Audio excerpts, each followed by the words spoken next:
할렐루야. 우리가 다시는 목마르지 아니하리라 라고 하는 주제 가지고 수가성 여인의 이야기를 하고 있습니다. 어떻게 보면 오늘 우리가 목말랐구나, 우리가 어디서 목마름을 해결해야 되는구나, 해야 될까라고 하는 그런 질문들을 하고 있는, 조금 더 한번 생각할 수 있는 그런 한 주간이었다는 생각이 들고요. 저는 지난 2년 동안의 이 코로나 상황이 우리 수가성 여인이 놓여있던 그 상황을 우리가 깨닫게 하고 발견하게 하는 그런 시간이 아니었던가라는 어떤 그런 생각들을 하게 되면서 오늘 말씀을 통해서 어떻게 보면 가장 이 수가성 여인과의 이야기에 예수님께서 말씀하신 이야기 가장 핵심되는 이야기죠. 영과 진리로 예배하라 라고 하는 이 말씀 가지고 한번 은혜 나누는 시간 가졌으면 좋겠습니다. 우리가 예수님을 믿고도요, 예수님을 믿는다는 것은 생명이신 예수님이 우리 안에 거하신다는 거예요. 내가 예수님 믿을 때, 그러면 생명이신 예수님이 우리 안에 거하신다는 건 우리 안에 예수님을 통해서 생수가 흐른다는 거예요. 그런데 왜 우리가 예수님을 통해서 흐르는 생수가 내 안에 차오르지 않을까요?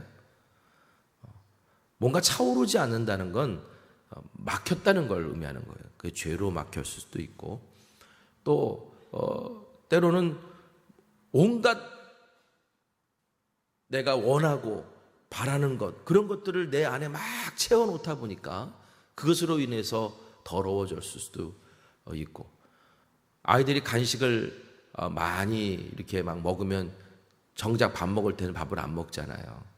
그럼 뭐라고 말해요? 이제는 간식 안 준다, 이렇게 얘기하지 않습니까? 그러니까 밥을 먹어야 되는데 간식을 먹는 거야. 밥을 먹어야 되는데 엉뚱한 걸 먹는 거야. 그러니까 엉뚱한 것에 배부르다 보니까 정작 내가 진짜 배고프고 목말라야 될 걸 목마르지 않고, 그러다 보니 내가 진짜 채워야 될 걸 채우지 못하는 수도 있어요.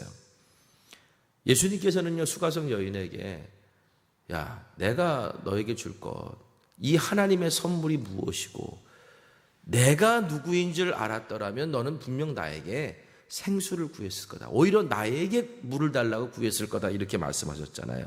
이때 수가성 여인이 예수님께 한 말이 뭐예요? 아니, 우리 조상 때부터 먹어왔던 야곱의 우물이 있는데, 야곱이 준 우물이 있는데 당신이 야곱보다 큽니까? 이렇게 물어요. 당신이 야곱보다 큰 사람입니까? 여러분, 예수님이 야곱보다 크신 분입니까? 작으신 분입니까? 크신 분이잖아요. 그런데 여러분, 수가성 여인이 이렇게 묻는 건 당연해요. 왜? 수가성 여인은 예수님이 누구신지 몰라요. 수가성 여인은 예수님이 누구신지 모르기 때문에 당연히 어떻게 당신 같은 사람이 야곱보다 클 수 있냐고 라고 말할 수 있는 거예요. 자, 그런데 여러분, 우리는요, 저와 여러분은요, 예수님이 누구신지 알아요, 몰라요? 우린 예수님 누구신지 알잖아요. 예수님이 누구신지 안다고 말하면서 예수님보다 더 큰 것이 있는 것처럼 살아가고, 하나님보다 더 큰 것이 있는 것처럼 내가 행동한다면 내가 과연 예수님을 아는 걸까요? 내가 과연 하나님을 아는 걸까요? 여러분, 우리의 믿음의 크기는요, 예수님을 아는 만큼이 우리의 믿음의 크기예요. 우리의 믿음의 크기는요, 하나님을 아는 만큼이 우리의 믿음의 크기예요. 그러니까 내가 하나님보다, 예수님보다 더 중요한 무엇인가를 선택했다면 나는 그것보다 하나님을 더 작다고 여기는 거예요. 그것보다 예수님을 더 작게 여기는 거예요. 만약에 오늘 우리 안에 이런 것들이 있다면 당연히 우리 안에서 우리는 예수님께 생수를 구하지 않겠죠. 더 큰 것을 주는 거에게 구하겠죠. 그것보다 더 가치 있다고 여기는 거에게 뭔가를 구하겠죠. 그러니까 오늘 우리 안에 주님이 주시는 생수를 우리가 구하지도 않고 어떻게 하면 채우지도 못하는 걸 수 있어요. 예수님께서는요, 수가성 여인이 왜 이렇게 목말라하고 왜 이렇게 까칠하고 왜 이렇게 얘기하는지, 왜 예수님께서 하시는 말씀을 못 알아듣는지 그 이유를 아셨어요. 그건 뭐냐면 그 여인 안에 있는 상처와 아픔의 근원이에요. 또 실패할까 두려워하는 그런 마음, 그럼에도 불구하고 답을 찾지 못하고 길을 찾지 못하는 그 여인의 목마름, 그래서 그냥 야곱의 우물을 힘들게 찾아오고 그 야곱의 우물가에만 오면은 사람들의 말에 막 상처받고 사람들의 시선, 사람들이 그렇게 말하지 않는데도, 그렇게 보지 않는데도 자기 스스로 상처받고 시험 들 수밖에 없는 우리의 연약함. 왜냐하면 내가 나 자신을 너무나 잘 알기 때문에. 그 연약함. 그런데도 불구하고 야곱의 우물에 찾아올 수밖에 없는, 그러다 보니까 야곱의 우물에 찾아오는 건 나에게는 곤욕이에요. 짐이에요. 내가 뭐 신앙생활하면서 다른 사람들과 관계를 맺어가고 풀어가고 해결하고 이런 게 나에게 너무너무 힘들어요. 너무너무 힘들어요. 왜? 또 상처받기 싫은 거야. 왜? 또 그것 때문에 아프기 싫은 거야.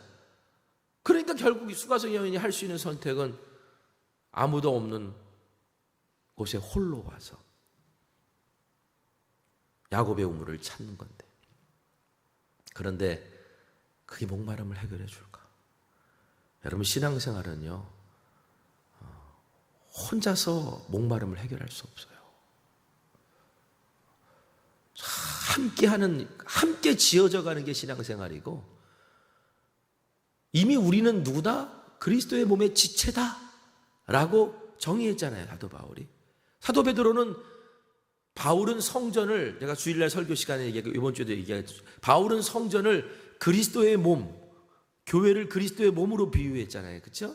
그리고 우리는 거기에 지체라는 표현을 썼다면 사도 베드로는요, 또 다른 비유를 썼잖아요. 우리는 산돌이신 그리스도를 중심으로 지어지는 집의 한 돌들일 뿐이다.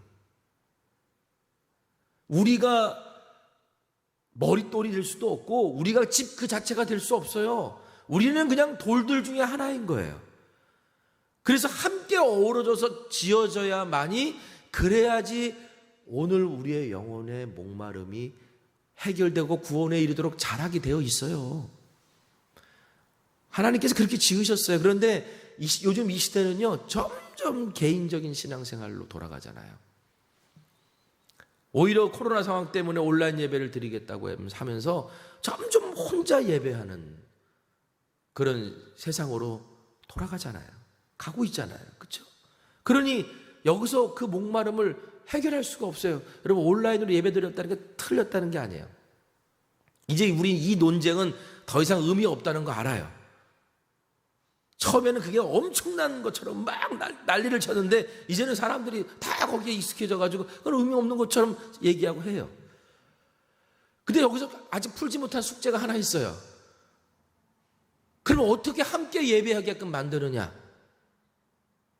라고 하는 거예요. 같은 시간에 예배 드리는 것도 하나의 방법일 수 있고요. 또 뭐 여러 가지 뭐 요즘 그래서 뭐 이렇게 막 온라인 영상 옆에 막 댓글 달기 만들잖아요. 그 댓글 달기 만들어서 그렇게 커뮤니케이션 하는 것도 하나의 방법일 수 있는데 그건 아주 1차원적인 생각이고요. 우리가 끊임없이 뭔가 연결되고 하나님 앞에 나아갈 수 있게끔 하는 것들을 고민하고 사실 찾아가야 되는 부분들이 있어요. 근데 예수님께서는 결국은 수가성 여인에게 하신 말씀이 그거예요. 야, 너 5번이나 남편에게 버림받고 지금 6번째 있는 사람하고도 있는데 거기에 대해서 너도 희망이 없잖냐? 근데 왜 계속 그걸 붙들고 있을 수밖에 없어? 실패하고 안 되는데 왜 계속 그걸 붙들 수밖에 없어? 다른 답을 못 찾으니까 그걸 붙들고 있는 거잖아요. 그렇죠? 근데 결국은 그게 다 네 스스로 판 터진 웅덩이 같은 거야. 그러니 네 안에 영혼의 생수가 차오르지 않지 라고 말씀하신 거예요.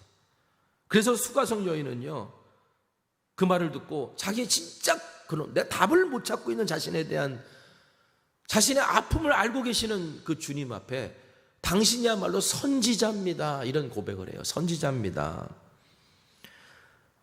라보니는 랍비라는 말이고요. 예수님을 랍비로 고백하는 사람들이 있었고 그 다음보다 조금 더 높은 단계가 아마 선지자 아닐까. 예수님을 선지자입니다 라고 고백한 거예요.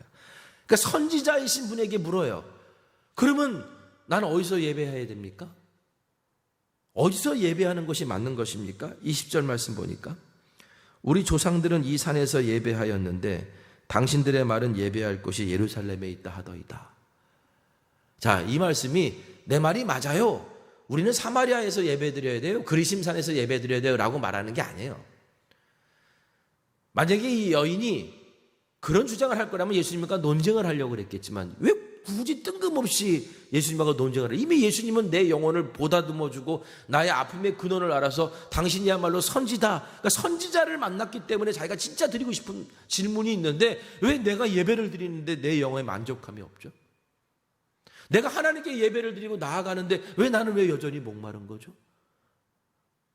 근데 유대인들은 예루살렘에서 예배 드려야 되는 게 맞다고 그러는데 우리는 여지껏 그리심산에서 예배 드리면서 말했습니다. 혹시 뭐가 잘못된 겁니까? 우리가 여기서 이렇게 예배 드리는 것이 잘못된 겁니까? 라고 물은 거예요, 사실.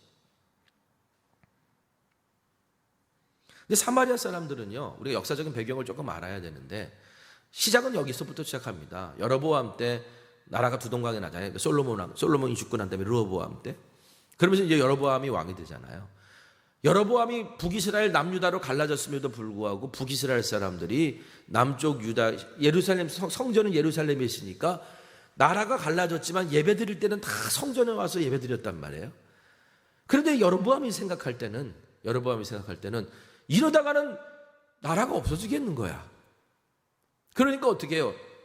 우리로 따지면은 이제 휴전선을 긋고 38선을 해서 38선 긋고 어쩌면 못 넘어가게 만들어 놓고 예배를 그럼 우리는 어떻게 드려야 되느냐라고 막 강조하다 보니까 그래서 또 다른 신학 체계를 만들어 버리는 거예요. 야, 원래 성전은 거기가 안 지어질 곳은 성경에서 말하는 성전은 거기 있는 게 아니야. 성경을 보면 원래 우리가 있는 건 이곳이야 라고 하면서 위에 베델에다가 사실은 막 그걸 만들고 거기다가 이제 뭐 이렇게 예배를 드리게 만드는데 그 역사를 쭉 내려오다가 보니까 이제는 그들이 그러면 성경 전체 우리 모세 오경뿐만 아니라 선지서, 성문서 이런 것들을 다 보면 이제 그것이 추구하는 목적과 방향성으로 볼 때 바로 이 시온이 말씀하신 이곳 그 예루살렘에서 하나님의 성전을 지어야 되는 것을 맞는데 자기들이 바라볼 때는 그렇게 되면 정통성이 사라지고 정치적인 이익을 얻을 수가 없잖아요. 그러니까 나중에 이제 시간이 흘러가면서 사마리아인들끼리 모여 살 때 혼혈 족속들이죠. 모여 살 때 그들이 이제 사마리아 오경이라는 걸 만들어요. 사마리아 오경. 그러니까 모세 오경을 근거로 해서 성경 전체를 믿는 게 아니라 성경 전체가 아니라 모세 오경만 하나님의 계시로 받아들이는 거예요. 그 모세 오경만 하나님의 계시로 받아들이니까 이제 누구의 주장이 정당성이 있게 자신들의 주장이 정당성이 있게 되는 거예요. 왜냐하면 신명기에 보면 이스라엘 민족이 가나안 땅에 들어갈 때 하나님께서 에발산에서는 저주를 선포하고 그리심산에서는 축복을 선포하라. 그것이 세겜을 중심으로 저주를 선포하는 에발산과 축복을 선포하는 그리심산이 같이 있었는데 하나님이 성전을 세우라 하신 산이 바로 그 산이다. 축복을 선포하라 하신 것. 신명기 말씀을 근거로 그렇게 그들은 자신들의 신학 체계를 만들어 간 거예요. 그래서 20절에 우리 조상들은 이 산에서 예배했는데 당신들의 말은 예배할 곳이 예루살렘에 있다 하다라고 여인이 묻게 된 거예요. 우리는 여기서 예배하는 게 맞다고 생각하고 예배했습니다. 당신들은요? 근데 예루살렘에 있다고 합니다. 그 도대체 나의 영적인 목마름은 이 예배를 어디서 예배 드리는지 그것에 대해서 몰라서 이렇게 된 거 아닙니까? 라는 물음도 여기 들어가 있는 거예요. 여러분, 여인이 예수님께 이렇게 물었다는 건 유대인인 예수님을 선지자로 고백하면서 유대인인 예수님께 이렇게 물었다는 건 여러분 유대인인 선지자라면 당연히 뭐라고 얘기하겠어요? 유대인 선지자에게 이걸 물었다면 당연히 뭐라고 그러겠냐고요. 당연히 예루살렘이라고 얘기하겠죠. 여인도 알았을 거예요, 아마. 결국 여인의 질문의 내면을 들여보면 나는 지금 내가 드리고 있는 예배에서 만족함을 못 누립니다. 그 영혼의 갈급함이 내 안에 있습니다라는 고백이 아닐까. 어떻게 보면 생명의 근원 되시는 주님께 나아가고 싶은 길을 예수님께 이제 찾은 거예요. 나는 지금까지 그것을 다른 곳에서 찾았는데 저분이라면 내가 어디서 예배를 생수의 근원으로 나아가는 길을 가르쳐 주실 수 있겠구나 라는 답을 찾고 주님께 물은 거예요. 이때 예수님께서 여인은 A냐 B냐 여기서 답을 찾으려고 그랬는데 이때 예수님께서 이렇게 말씀하십니다. 우리 21절 같이 읽어볼게요. 21절 시작. 이르시되 여자여 내 말을 믿으라. 이 산에서도 말고 예루살렘에서도 말고 너희 아버지께 예배할 때가 있느니라. 여러분, 제가 예전에 이런 말씀 드렸던 기억나요? 성경 공부 때도 그런 얘기를 했던 것 같아요. 주님 A입니까 B입니까? 막 그렇게 기도를 해요. 그래놓고 B를 얘기하시면 나는 A를 원했는데 왜 B를 얘기하실까? 그러고 그것 때문에 갈등하고, 또 A를 얘기하시면 막 그래요. 그 A입니까 B입니까 우리가 막 얘기하는데 사실 A나 B는 누가 결정한 거냐? 그렇죠? A냐 B냐는 누가 결정했어요? C도 있을 거고 D도 있을 거고 E도 있을 텐데, 근데 우리는 항상 뭘 하면 하나님 이겁니까 저겁니까 라고 묻고, 거기에 대해서 내가 원하는 길로 가지 않으면, 아니면 내가 정말 구했는데 안 되면 실망하고 낙심하는 게 오늘 우리의 모습이거든요. 여인은 사마리아 그리심산에서 예배해야 됩니까? 예루살렘에서 예배합니까? 이거 가지고 막 씨름했는데 예수님께서는 야, 이건 장소의 문제가 아니야. 하나님께 예배하는 거는 장소의 문제가 아니야. 이건 때의 문제지 라고 말씀하시는 거예요. 여인은 예배의 핵심을 어느 거룩한 장소, 어디가 거룩한 장소고 어디서 예배 드려야 되느냐를 물었다면, 예수님은 예배의 핵심은 장소가 아니라 때라고 가르쳐주세요. 무슨 때? 자, 23절 같이 읽겠습니다. 자, 시작. 아버지께 참되게 예배하는 자들은 영과 진리로 예배할 때가 오나니 곧 이때라. 아버지께는 자기에게 이렇게 예배하는 자들을 찾으시느니라. 하나님은 영이시니 예배하는 자가 영과 진리로 예배할지니라. 어디서 예배하느냐가 아니라, 어떤 형식으로 예배하느냐가 아니라, 너는 지금 어떤 태도로 예배하느냐. 지금이 그런 마음과 태도로 예배하고 있느냐. 네가 그렇다면 지금이 하나님의 예배 받으시는 때다. 그렇지 않다면 아무리 거룩한 곳에서 예배하고 아무리 화려한 형식을 가지고 예배한다 할지라도 하나님 받으시지 않는다는 거예요. 그래서 예수님이 중요한 거는 영과 진리로 예배하는 때가 하나님이 기뻐 받으시는 예배라는 거예요. 여러분, 우리가 영과 진리라는 말에 대한 것들 너무나 많이 알고 있잖아요. 그런데 분명하게 이걸 해석하기가 쉽지 않은 게, 학자들도 이 영과 진리라고 하는 단어, 그리고 이미 우리가 그걸 지금 혼돈을 경험하고 있는 게 있어요. 개역개정 한글판 성경에는 뭐라고 돼 있었어요? 신령과 진정으로. 그런데 개역개정판 성경으로 다시 나오고 난 다음에 그 말이 신령과 진정이라는 말이 영과 진리라는 말을 바꿨어요. 그럼 영과 진리와 신령과 진정이 똑같은 말인가? 아니요, 다른 말이거든요. 그러면 왜 이렇게 해석이 될까? 그것은 공동번역 보니까 영적으로 참되게라고 해석해놨고, 현대인의 성경 보니까 영적으로 진실하게, 뭐 이렇게 생각해요. 그러니까 처음에 사람들이 성경을, 이 영과 진리를 해석할 때는 어떻게 해석했냐면, 하나님이 찾으시는 예배라는 게 다른 게 아니라 마음과 정성을 다해 진실하게 드리는 예배구나. 마음과 정성을 다해 진실하게 드리는 예배, 이걸 신령과 진정이라고 말할 수 있는 거예요.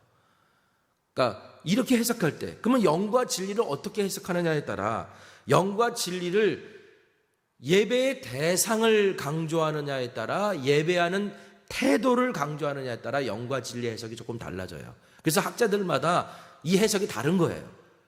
예전에는 이걸 예배의 태도로 봤는데, 이제는 또 많은 분들이 이걸 예배의 대상으로 해석하는 경우도 있습니다. 그러다 보니까 예배의 대상으로 해석할 때는 신령과 진정이 아니라 영과 진리가 되는 거예요. 그러니까 영은 성령을 얘기하는 거고, 진리는 진리이신 예수 그리스도를 말하는 거예요. 요한복음에 보면 예수님은 진리다라는 이야기가 곳곳에 나와요. 예수님 스스로도 말씀하셨어요. 나는 길이요 진리요 생명이니. 자, 이 영을 내 개인에 있는 성령으로 거듭난 영으로 해석할 수도 있어요. 그러면 그건 예배의 태도를 강조하는 거예요. 그런데 예배의 대상 성령으로 해석하면 이건 예배를 받으시는 분을 강조하기 시작하는 거예요. 그래서 영과 예배의 대상을 강조하면 결국은 영과 진리로 드리는 예배란 성령과 그리스도 안에서 드려지는 예배다. 성전, 어떤 성전, 뭐 어떤 형식 이게 중요한 게 아니라 우리가 지금 성령 안에서 예배하고 있느냐, 그리스도 중심적으로 예배하고 있느냐라고 하는 것, 그것을 영과 진리로 예배하는 것이다 라고 그렇게 얘기하는 건데, 영과 진리로 예배하는 것에 대한 것을 자세, 예배의 자세를 강조하다 보면, 자, 영은 성령으로 거듭난 영혼을 의미하는 거고, 진리는 진실함으로 이해할 수 있어요. 자, 왜냐하면 단어 자체가 두 가지 의미를 다 가지고 있기 때문에 그런 거예요. 그래서 이제 온전한 해석이 힘든 거죠. 그래서 이거를 예전 개역 한글판 성경은 신령과 진정으로, 뭐 다른 성경도 번역을 그렇게 비슷하게 해놓은 건데, 결국 이 얘기는 뭐냐, 신령과 진정을 한다는 것은 정말 마음과 정성을 다해 진실하게 드리는 예배를 통해 주님을 인격적으로 경험하게끔 한다라고 하는 의미가 담겨져 있어요. 이게 영과 진리로 드리는 예배다. 아직 이 두 부분에 대해서 사람마다 주장이 다른데 제3의 주장도 있어요. 무슨 주장이냐면, 그게 왜 구분돼야 되느냐는 거예요. 저는 이 제3의 주장에 동의합니다. 여러분, 그게 왜 구분돼요? 성령을 통해 거듭난 영혼이라면 당연히 성령 안에서 예배드리는 거죠. 그렇죠? 성령 안에서 예배드리는 사람은요, 성령으로 거듭나지 않으면 성령 안에서 예배드릴 수 없어요. 그렇죠? 예수님이 누구신 줄 알아야 우리의 중심이 진실하게 주님께 예배할 수 있어요. 예수님이 누구신지 모르면, 진리이신 예수님을 모르면 우리가 진실하게 주님께 예배할 수 없어요. 어떻게 보면 예배의 대상과 예배의 대상을 분명히 알면 예배하는 자세는 자연스럽게 따라 나오는 거예요. 근데 이거를 굳이 사람들은 막 쪼개고 번역하고 막 해석해서 다른 주장들을 하는데, 저는 결국은 똑같은 이야기라고 생각을 해요. 하나님이 찾으시는 예배자가 하나님이 기뻐 받으시는 예배를 드릴 때, 예배하는 대상이 누구신지 우리가 분명히 하면 당연히 우리는 올바른 예배의 태도를 갖는 거죠. 자, 그렇다면 정리해 봅시다. 영과 진리로 예배한다는 게 그럼 뭘까? 자, 요한복음 안에서 예수님께서 하신 말씀이니까, 요한복음이 얘기할 때 성령은 예수님을 증거하시는 분이에요. 예수님이 누구신지 증거하시는 분. 그러면 성령으로 난 사람은 결국 니고데모에게 얘기하신 건 똑같아요. 성령으로 난 사람은 오직 예수님을 증거하는 거니까 내가 예수님이 가신 길을 따라갈 수밖에 없어요. 그렇죠? 그러니까 영으로 드리는 예배란 뭐냐? 성령으로 난 자가 성령 안에서 드려지는 예배인데, 결국은 예수님께 초점이 맞춰진다는 거예요. 예수님 중심으로 드려지는 예배. 여기에 진리가 덧붙이니까, 그래서 진리의 영, 성령과 진리 한 단어로 보기도 합니다. 진리가 덧붙여지니까 분명해지죠. 예수님이 중심이 되는 예배라는 거예요. 그리스도 중심적인 예배가 영과 진리로 드리는 예배라는 거예요. 그러니까 다른 것을 가지고 예배하는 게 아니라는 거예요.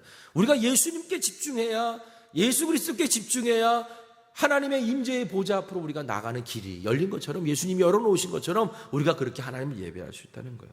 그러니까 예수님이 증거하시는 성령을 통해 말씀으로 거듭난 성도들이 예수님께 집중하려면 어떻게 해야 돼요? 마음을 다해 정성으로 예배해야 되겠죠. 드리는 예배가 바로 성령으로 드리는 예배다. 그렇다면 우리가 영적인 목마름을 해결하지 못하고 생수를 경험하지 못하는 이유, 장소가 아닌, 형식이 아닌, 이거는 예배의 대상과 예배를 드리는 태도의 문제라는 사실을 우리가 알아야 되는 거예요. 우리가 하나님을 예배한다면서 정말 하나님을 예배하냐는 거예요. 우리가 예수님께 집중하면서 하나님 앞에 나간다면서 우리가 정말 예수님께 집중하면서 예배하냐는 거예요. 만약에 우리가 그렇게 한다면 우리 예수님 약속하신 것처럼 요한복음 7장 37절 38절, 명절 끝날 곧 큰 날에 예수께서 서서 외쳐 이르시되 누구든지 목마르거든 내게로 와서 마시라. 나를 믿는 자는 성경에 이른같이 그 배에서 생수의 강이 흘러 나오리라. 나를 믿는 자는 그 배에서 생수의 강이 흘러 나온다는데, 내 안에 지금 생수의 강이 흐르지 못한다는 것은 우리의 예배를 점검해야 되는 거예요.